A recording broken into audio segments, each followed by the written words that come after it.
εκ μέρους της εκτελεστικής γραμματείας του ΠΑΜΕ σας μεταφέρω θερμό αγωνιστικό ταξικό χαιρετισμό και είναι ιδιαίτερη η χαρά μας που βρισκόμαστε εδώ σήμερα, γιατί βρισκόμαστε στο συνέδριο μιας ομοσπονδίας που είναι από τα ιδρυτικά μέλη του ΠΑΜΕ και βασικό στήριγμα στα 16 χρόνια από την ίδρυσή του. Όλα αυτά τα χρόνια αντιμετωπίσαμε μαζί τις δυσκολίες της ταξικής πάλης, τα εμπόδια που βάζει ο αντίπαλος στους αγώνες για την υπεράσπιση της ζωής μας. Είμαστε μαζί στο δρόμο της πάλης για την ικανοποίηση των σύγχρονων αναγκών μας, γιατί δεν συμβιβαζόμαστε με τα ψίχουλα και δεν σκύβουμε το κεφάλι στην επίθεση που δεχόμαστε. Είμαστε εδώ για να ανοίξουμε νέους δρόμους για τη ζωή της εργατικής τάξης, των φτωχών λαϊκών στρωμάτων, να την βοηθήσουμε να ξεπεράσει τον φόβο, τις αυταπάτες, τη λογική ότι δεν γίνεται τίποτα. Διεκδικούμε μαζί τον ιδρώτα μιας ζωής, τον πλούτο που περνάει από τις πλάτες μας και καταλήγει στις τσέπες των λίγων, τον διεκδικούμε για να δοθεί οριστική λύση στα προβλήματά μας, να καλυφθούν οι ανάγκες μας που αυξάνονται. Οι ανάγκες μας δεν σταμάτησαν να υπάρχουν επειδή εκδηλώθηκε η καπιταλιστική κρίση το 2009.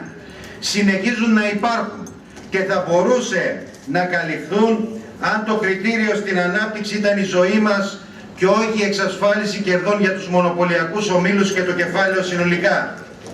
Η συμβολή της Ομοσπονδίας σας στους αγώνες που δίνουμε είναι σημαντική. Στις σημερινές συνθήκες απαιτείται μεγαλύτερη προσπάθεια από όλους μας για το δυνάμωμα αυτών των αγώνων, τη συσπήρωση δυνάμεων που μέσα από τον αγώνα για όλα τα προβλήματα που βιώνουμε θα στοχεύουν στις αιτίες που τα προκαλούν. Με τον αγώνα μας να μπορούμε να βοηθήσουμε την εργατική τάξη, τα φτωχά λαϊκά στρώματα, να διαμορφώνουν ταξικά κριτήρια, να βλέπουν πιο καθαρά τι πρέπει να γίνει για να ανατραπεί η σημερινή βαρβαρότητα, να βλέπουν πιο καθαρά τις δυνατότητες του οργανωμένου ταξικού αγώνα και να τον ενισχύουν, γιατί αυτό είναι η προϋπόθεση για να υπερασπιστούμε τη ζωή μας σήμερα και να ανοίξουμε το δρόμο για μεγαλύτερες νίκες. Είναι αναγκαίο, συνάδελφοι και συναδέλφισες, όσο ποτέ να αντιστοιχίσουμε την πάλη μας στις απαιτήσεις της ταξικής πάλης σήμερα, στο μέγεθος και την οξύτητα της επίθεσης που δεχόμαστε. Σήμερα πρέπει να γίνουν βήματα στην κοινή πάλη της εργατικής τάξης, των συνταξιούχων, των άνεργων, των αυτοαπασχολούμενων, των επαγγελματοβιοτεχνών, των μικρομεσαίων αγροτών, της νεολαίας, των γυναικών, απέναντι στον ίδιο, στον κοινό αντίπαλο που έχουμε, το κεφάλαιο και την εξουσία του. Η πείρα που έχετε από τη δράση σας είναι σημαντική και σε αυτό το ζήτημα και μπορεί να βοηθήσει συνολικά το εργατικό κίνημα. Η συγκρότηση της ΣΕΑ δείχνει ότι υπάρχουν μεγάλες δυνατότητες που οπωσδήποτε πρέπει να αξιοποιηθούν και σε άλλα σωματεία, σε άλλες ομοσπονδίες, σε άλλους κλάδους. Αν αξιοποιηθούν, αν δουλέψουμε για να αξιοποιηθούν εμείς, θα δώσουν όθηση στους αγώνες το επόμενο διάστημα, αλλά και στην προοπτική που έχουμε ανάγκη.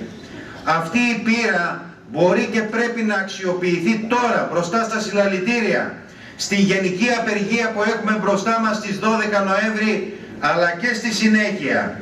Με πείσμα, υπομονή, μπορούμε να μετρήσουμε θετικά αποτελέσματα στη συσπήρωση και ενεργοποίηση δυνάμεων, την απόσπαση δυνάμεων από τη μυρολατρεία, την παθητική αναμονή, την απογοήτευση από τη γραμμή του κυβερνητικού εργοδοτικού συνδικαλισμού που εμποδίζει τη ριζοσπαστικοποίηση των εργαζομένων.